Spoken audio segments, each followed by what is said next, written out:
Welcome to our deep dive into the world of Colombian cartels, notorious for their influence on global drug trade and violence. These secretive organizations, fueled by unimaginable wealth, left a trail of blood and corruption over Colombia's history. We'll explore their origins, ruthless leaders, and intricate networks of production and trafficking. This isn't just about drugs, it's about power, greed, and the human cost. We'll examine the impact on society and the relentless fight against the cartels. Brace yourself, because the truth is often more shocking than fiction. In the 1970s, amidst the chaos and poverty of Medellín, a new breed of criminal emerged.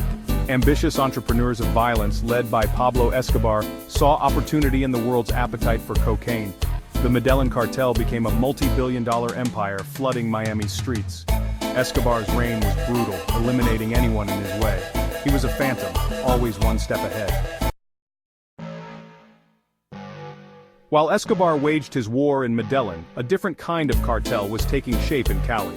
The Rodriguez-Orihuela brothers, calculating and ruthless businessmen, they bought power, corrupting officials, built a sophisticated distribution network, smuggling cocaine in coffee and fish. A different breed of criminal, but just as ruthless and devastating. Deep in the remote mountains of Colombia, hidden from prying eyes, lies the source of this illicit trade coca. Generations of farmers have toiled these lands, cultivating the plant that fuels this global empire of drugs. It's a dangerous business, caught between guerrillas, government forces, and cartels, all vying for control.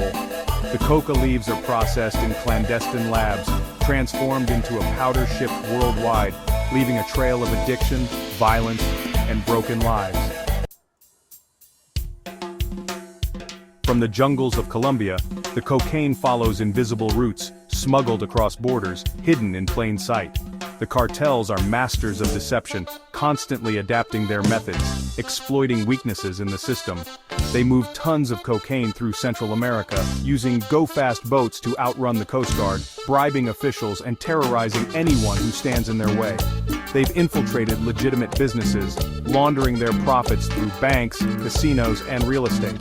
The reach of these organizations extends far beyond the borders of Colombia, corrupting governments, fueling violence, and leaving a trail of devastation in its wake.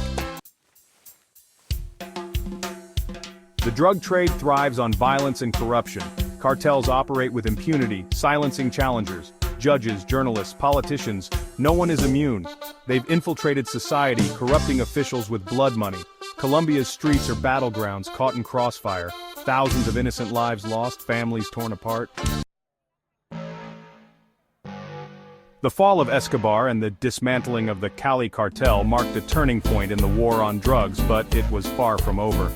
New cartels emerged from the ashes, smaller, more fragmented, but just as ruthless. The Colombian government, with the support of the United States, continues to fight this complex war, conducting raids, extraditing drug lords, and implementing social programs to offer alternatives to coca farmers. But the demand for drugs continues to fuel this illicit trade, creating a vicious cycle of violence and corruption that seems impossible to break. The legacy of the Colombian cartels is a dark one, a stark reminder of the human cost of greed and the devastating impact of the drug trade. While the era of the most notorious cartels has ended, the fight against drug trafficking continues. From the streets of Medellín to the jungles of Colombia, the battle rages on, a constant struggle for control, for justice, for peace. It's a fight that requires international cooperation, unwavering commitment, and a recognition that this is not just a Colombian problem but a global one. Stay informed and stay safe.